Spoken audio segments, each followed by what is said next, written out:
Nadine Glenda, Our America. We're here at Wentworth Gardens interviewing your name, ma'am? Dr. June Bailey. Dr. June Bailey.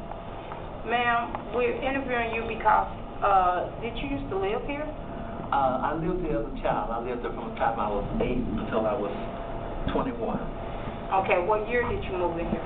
I moved in here in 1947, March of 1947. Okay. Living in this area, could you describe the area, because we also interested in the Ivy Wells? Do you remember anything about that? The Ivy Wells? How did it look, the area?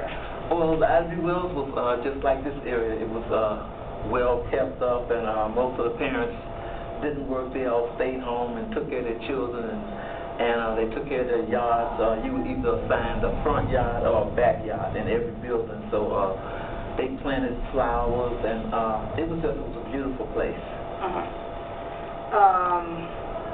Can you describe the family lifestyle? There were many kinds of families. There were families with mothers and fathers. Okay. There were families with mothers and fathers, and there were families where there were single parents. But back in that day, there were mostly fathers and mothers, and I think the idea was for them to get ahead and be able to move out of the projects, and this is what a lot of them did. And in fact, there wasn't too many single women. It was mostly women with husbands in here at the time when I was a child. So what made your family move to the project? We moved to the project because we lived down on 22nd in Chinatown, and we lived in a walk-up tenement building, and they didn't have, they had electricity, but they had coal heat and everything. And the projects, when they built the projects, they built it with steam heat and refrigerators and new stoves, new everything. It was like a brand new house. And there was more room to stretch out. They gave you more room, and we had like 5 rooms, 3 bedrooms, and a big living room and a big kitchen, and we paid something like $38 a month for rent. So most of the families back then were moving in here so that they could better themselves, upward mobility, so that they could move out and do better. And a lot of them did do better later, but they lived here for quite a while.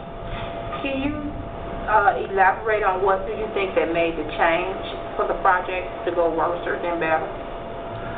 Well, I think the projects got worse when the parents a lot of the parents started working, and they was not at home when the kids came home from school, and then they had high rises with a lot of people living like piled up, and by this time I had moved out. The whole time that I was living in the project was an ideal place to live, but after I moved out, they got the high rises, they got the Stateway, and they got the different high rises, and it seemed like the families felt cooped up, and then they started having a lot of families where there were no fathers, and the mothers would just stay on, and then their daughters might get pregnant, and then they would stay on. So they began to just stay instead of moving out the way they were doing at first. Was the expressway there when you was a kid? No, the expressway was not there, and even the church that sits on this side of the street was over across the street, and they moved the church. I got up one morning, and they had moved the church to this side of the street, and how they did it, I still don't know. But they did. But the expressway did not exist. There were streets with houses on the LaSalle and different streets before the expressway. Are you still connected with the community after leaving, after so many years? Well, I came back as an adult after I retired from teaching in the Chicago Public Schools.